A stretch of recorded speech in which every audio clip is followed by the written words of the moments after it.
जब भी हम नेशनल लैंग्वेज यानी राष्ट्रभाषा और राज्य भाषा यानी ऑफिशियल लैंग्वेज की बात करते हैं तो हम लोगों के मन में थोड़ा बहुत कन्फ्यूजन इन दोनों के बारे में ज़रूर होता है।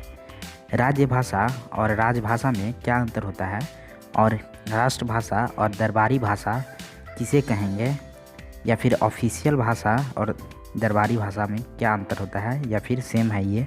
आइए इसके बारे में जानते हैं। आइए सबसे पहले बात करते हैं राजभाषा यानी ऑफिशियल लैंग्वेज या फिर ऑन पेपर लैंग्वेज या फिर दरबारी भाषा के नाम से इसे जाना जाता है।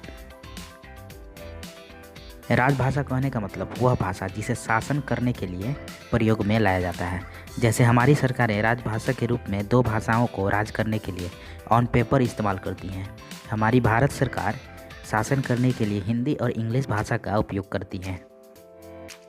राजभाषा को दरबारी भाषा भी कहा जाता है क्योंकि जैसे आज सरकारें राज करने के लिए राजभाषा का इस्तेमाल करती हैं, वैसे ही पहले के समय में राजा लोग अपने दरबार में जो भाषा को इस्तेमाल करते थे जिससे कि पूरे राज्य में राज किया जाता था, उसे ही दरबारी भाषा कहा जाता था।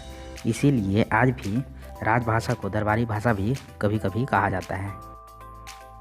राजभाषा और राष्ट्रीय भाषा में बहुत बड़ा अंतर है, खासकर हमारे भारत में, जहाँ राजभाषा वह भाषा होता है जो कि सरकारें राज करने के लिए ऑन पेपर इस्तेमाल करती हैं, वहीं राष्ट्रीय भाषा वह भाषा होता है जो कि पूरे राष्ट्र में सबसे ज़्यादा लोकप्रिय होता है।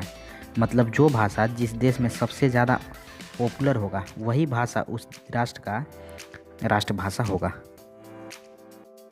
अब आइए बात करते हैं राज्य भाषा की। राज्य भाषा और राजभाषा भले ही बोलने और सुनने में एक जैसा लगे, लेकिन इसका मतलब बिल्कुल अलग अलग होता है। राज्य भाषा वह भाषा होता है जो कि उस राज्य में सबसे ज़्यादा पॉपुलर होता है या फिर सबसे ज़्यादा बोला जाता है।